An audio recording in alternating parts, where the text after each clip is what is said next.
Hello বন্ধুরা, পুরো ভিডিওটা দেখার জন্য তোমাদের কাছে অনুরোধ রইল। কান্ট্রি ফুড ইনশোনালিস কিচেনের তরফ থেকে তোমাদের সবাইকে জানাই স্বাগত। ঘেমে রান্না আর ভালো লাগছে না, আজকে নিয়ে চলে এসেছি চিকেন স্টুর রেসিপি। এটা রান্না করা খুবই সহজ আর তাড়াতাড়ি হয়ে যায়, খেতে খুবই সুস্বাদু হয়। তাহলে চলো শুরু করা যাক। তার জন্য দেখো এখানে আমি প্রথমে কি সবজি কেটে নিয়েছি আর সবজিগুলোকে কেটে ভালোভাবে ধুয়ে নিয়েছি। দেখো চিকেন নিয়েছি, আলু নিয়েছি, বিন নিয়েছি, পেঁপে, গাজর, রসুন, আদা আর পেঁয়াজ। এখানে আমি পেঁয়াজ, রসুন, আদা সব কুচি কুচি করে কেটে নিয়েছি।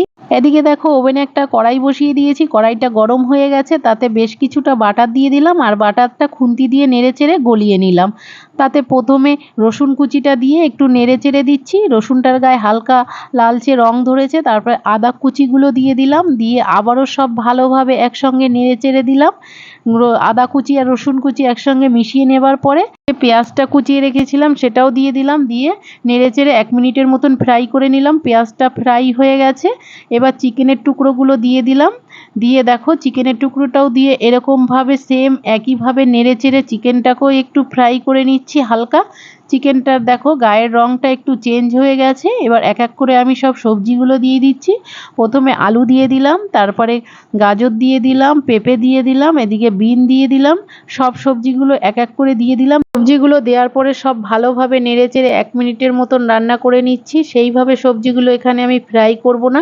এবার স্বাদ মতন লবণ দিয়ে দিলাম, লবণ দিয়ে আবারও সব ভালোভাবে নেড়েচেড়ে মিশিয়ে নিলাম। এই সময় গ্যাসের ফ্লেমটা মিডিয়ামে করে রান্না করে নিচ্ছি নেড়েচেড়ে।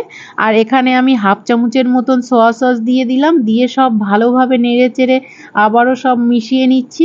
এখানে আমি সবজিগুলো ভাজা ভাজা করব না, হালকা ফ্রাই হলেই এবার পরিমাণ মতন জল দিয়ে দেব। এখানে সবজি ও চিকেনের পরিমাণটা বুঝে জলটা দিতে হবে, যাতে এগুলো সিদ্ধ হয় ভালোভাবে। জলটা দেওয়ার পরে সব ভালোভাবে নেড়েচেড়ে মিশিয়ে নেবার পরে একটা ঢাকনা দিয়ে 5 মিনিটের মতন রান্না করে নিয়েছি। আর এই সময় গ্যাসের ফ্লেমটা একদম লো করে রেখেছিলাম। সব সবজিগুলো আমার দেখো ভালোভাবে সিদ্ধ হয়ে গেছে, আর আমি যতটা জল দিয়েছিলাম তার অর্ধেকটা হয়ে গেছে।